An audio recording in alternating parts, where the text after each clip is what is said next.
Hey gardeners, so I wanted to show you my kind of unruly bed in our garden right now. This guy is our seed saving bed this year. We do have some carrots down here. Those are about ready to be pulled, so we'll be getting those up out of the ground. But the rest of these guys are all things that we're saving seeds for. They're sticking out all over the place. So here I have, this was romaine lettuce that we let go to seed. You can see these little purple flowers back here. These are radicchio.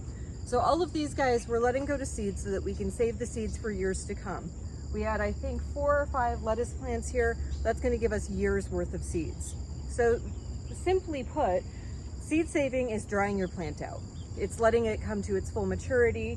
You can see how tall these lettuce towers were before they started to kind of fall over. And what we're waiting for is for these guys to be almost to the point where they're completely brown. I'm going to trim the head off of this one so you can see a little bit closer. Untangle them. So, as you can see here, there's still some of these little fuzzy heads on here.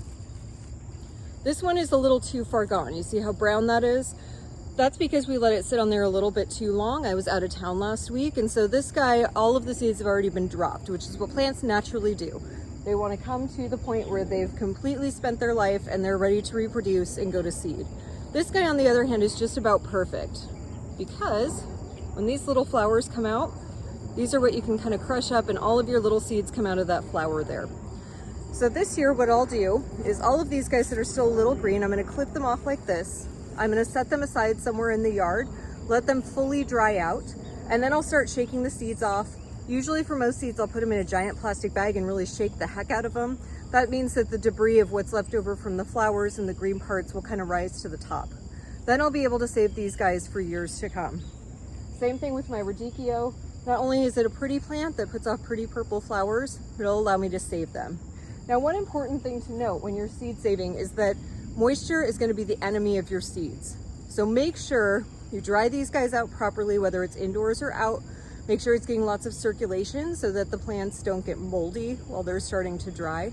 And then once they're completely dry, separate everything, get your seeds out of there, and then make sure those seeds are completely dry. So don't store them in a plastic bag right away. Wait until you're sure that there's no moisture left.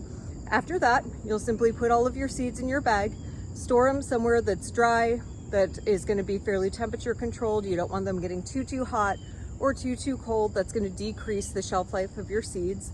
You can also put them in the fridge or freezer if it's something you want to keep for a long time. But again, moisture and sunlight are going to be the things that really just kill your seed saving capabilities. So get these guys off. Now we're going to have lettuce next year. I'll be able to share some lettuce and radicchio seeds with clients. I'll be planting from the radicchio plant, overwintering some of that, so we'll get some good radicchio in the spring. And then we'll have lots of seeds and it'll save us lots of money.